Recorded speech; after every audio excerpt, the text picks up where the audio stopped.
The person that told me a number of days ago that she was going to win was Newt Gingrich. That's his former district, although it's been redistricted, I believe, since then.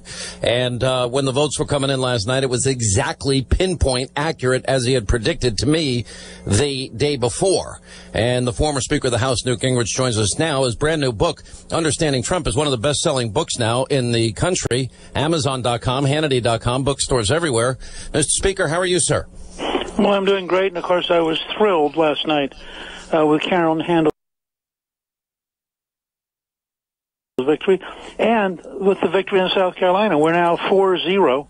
I tweeted last night, Washington Post, New York Times, CNN 0, American people and Donald Trump 4. And I think that's a pretty good way to summarize it.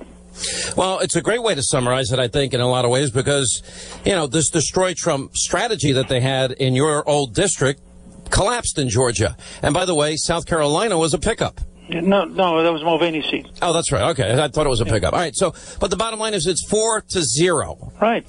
They kept trying. Of course, one time they spent over $30 million. I mean, Ossoff was a creation of Hollywood money. He got more money out of California than any place else by a huge margin. He didn't even live in the district, which I think in the end was one of the things that killed him. Karen Handel ran a very courageous campaign. She kept coming back despite the media, despite all the glamorizing of Ossoff, despite his campaign. And in the debate, she had this one devastating moment when each of them was allowed to ask the other a question, and she said to him, who are you going to vote for in the election? And, of course, he couldn't vote because he didn't live in the district. It's hilarious. And there's about 10 seconds he's staring at the table because he doesn't have an answer. He knows he looks like a fool.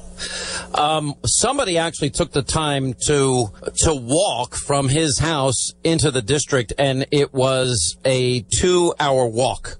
It's actually, I think it was the Washington Examiner did it.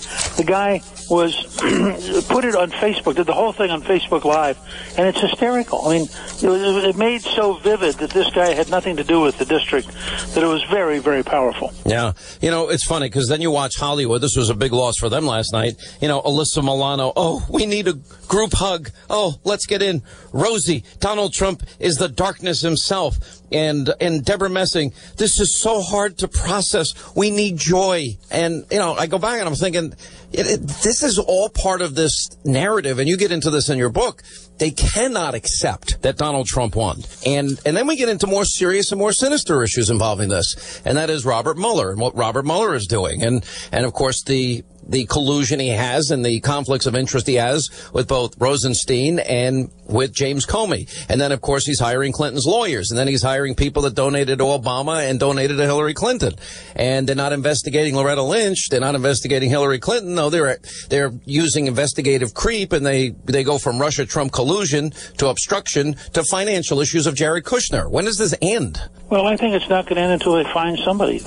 You have too many powerful lawyers who have too much at stake, who've left their jobs to go, and they're going to keep looking and keep looking and keep looking until they find somebody. And they're going to keep broadening what they're looking at over and over. And remember, the last time we went down this road was with James Comey appointing Patrick Fitzgerald as an independent counsel, and Fitzgerald ultimately went after Scooter Libby largely because Libby would not turn on Dick Cheney, and Libby protected Dick Cheney, and so ultimately he got indicted on a procedural question after the special counsel had locked up a New York Times reporter for 85 days to try to force her to testify. I mean, these kind of things are sick, and it's kind of hard to imagine that they're actually happening in America.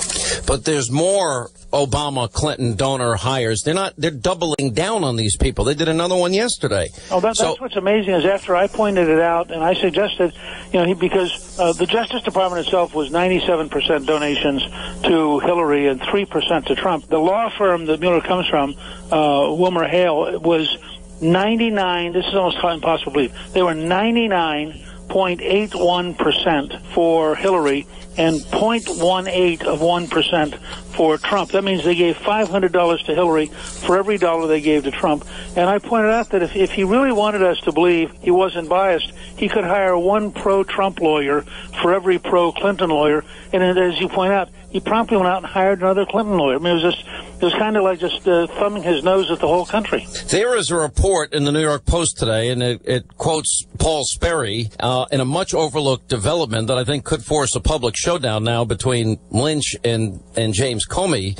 And that has to do with there are concerns that were raised by an April New York Times report that Lynch privately assured the Clinton campaign that she would keep FBI agents in check and wouldn't let their investigation, quote, go too far, according to a message the FBI intercepted from then Democratic National Committee Chair Debbie Wasserman Schultz. Now, that to me sounds like obstruction of justice. What does it sound like to you? Well, look, if that turns out to be true, and it's unequivocally obstruction of justice, and it's unequivocally, really, really bad news for Attorney General Lynch. I mean, I think this is the sort of thing, again, and I've noticed to her credit that Dianne Feinstein, the Democratic senator from California, who's the ranking member of the Intelligence Committee, has said that she believes they have to look into this whole issue of what exactly was going on with Lynch, which I think is a really big break for our side for her to say that.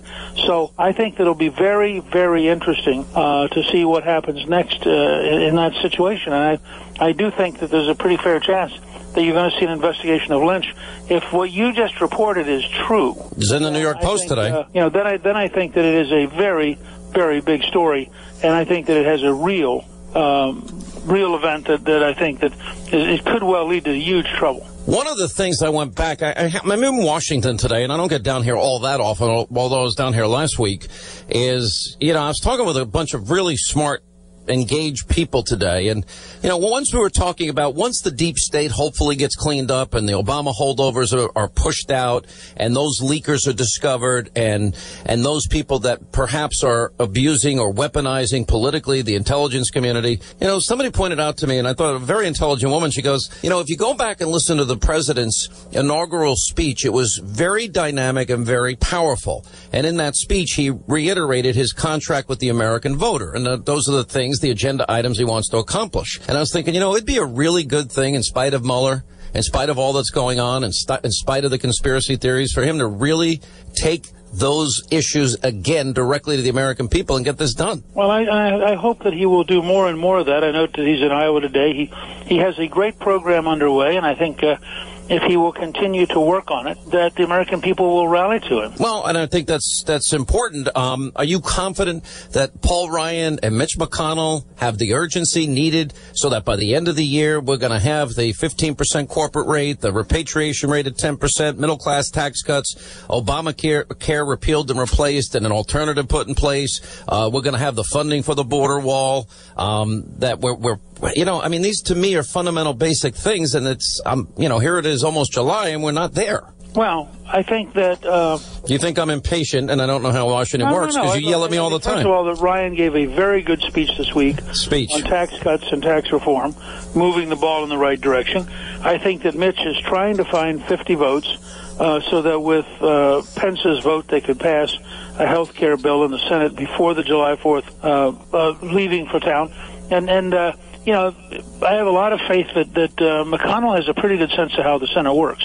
So I think that there's a fair chance he's actually going to pull this off, and if he does, it'll be a pretty big deal. People are going to start saying, look, that's a lot. A lot of smaller things are going through, a lot of smaller things that in the long run matter. Very important Veterans Administration reform bill was passed on a bipartisan basis recently. But I do think it's fair to say that people are not certain what the long-term patterns are, and I think that's a problem for us. I think that it would be helpful for the congressional leadership to be a little more aggressive. It'd frankly be helpful for every single Republican in the House and Senate. Well, I want to ask you about that. Communications. Stay right there. We'll come back. Communications is where we'll pick it up. We're in Washington, D.C. Many thanks to our friends. We're in the broadcast studios of Hillsdale College today. And when we come back, Newt Gingrich's book, Understanding Trump, bestseller, New York Times, and, of course, on Amazon, Hannity.com, bookstores everywhere. One of the top-selling books now in the country. All right, as we continue with former Speaker of the House, Newt Gingrich is with us. His brand new book, Understanding Trump, now a huge nationwide bestseller. And you can get it on Amazon.com and Hannity.com and in bookstores everywhere. I want to go back to, you talked about communications with the Republicans. And all right, so Paul Ryan gave a great speech yesterday. I'm sorry if I don't get up and jump for joy. I just feel there's been a lack of urgency to move the agenda of the president forward. He's doing seemingly everything he can do possible on his own without their help. Well, I think that's a little bit exaggerated. I think that you have a lot of people trying to move a very complicated series of things. The health bill is moving. They're going to get it. The infrastructure bill is beginning to be developed. The work that they're doing on taxes, I think, is going to come to fruition sometime this summer or early fall. So I'm not nearly as pessimistic as you are.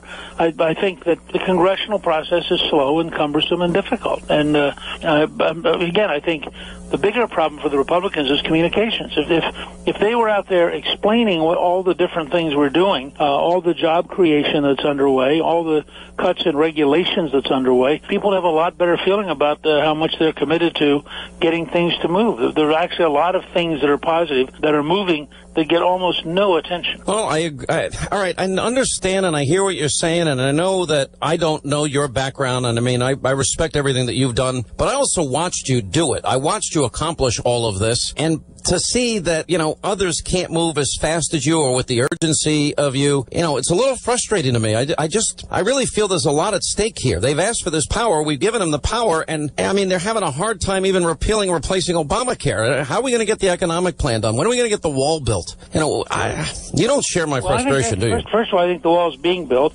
I think MS-13 is being decimated. The number of those guys who've been arrested recently is amazing. I think that they're moving forward on a number of these issues. If you look at the amount of deregulation, for example, in energy, it is absolutely historic. And we're going to see a lot more things like that. So, I think all of us need to keep pressure on the system. All of us need to try to make sure they pass the right legislation. But I think they're moving, and I don't say that mildly or just because I'm Pollyannish. I know from my visits in the White House how many different people are working very hard right now. I'm not saying Trump's not working hard. I have confidence in Trump. I don't have confidence in Congress. And with all the noise out there, I think his success is going to be predicated on his agenda and promises being kept, not the noise on CNN and NBC. But look, you just had a huge increase in Trump's believability last night. If you're a typical Republican in the House or Senate and you look at a 4-0 Republican advantage, you look at the most money raised by the RNC, the least money in 14 years raised by the Democratic National Committee, you start to think, hey, something is happening. And all right, you know what? Understanding Trump, Amazon.com, Hannity.com, bookstores everywhere. Mr. Speaker, always love having you, and thanks for being with us.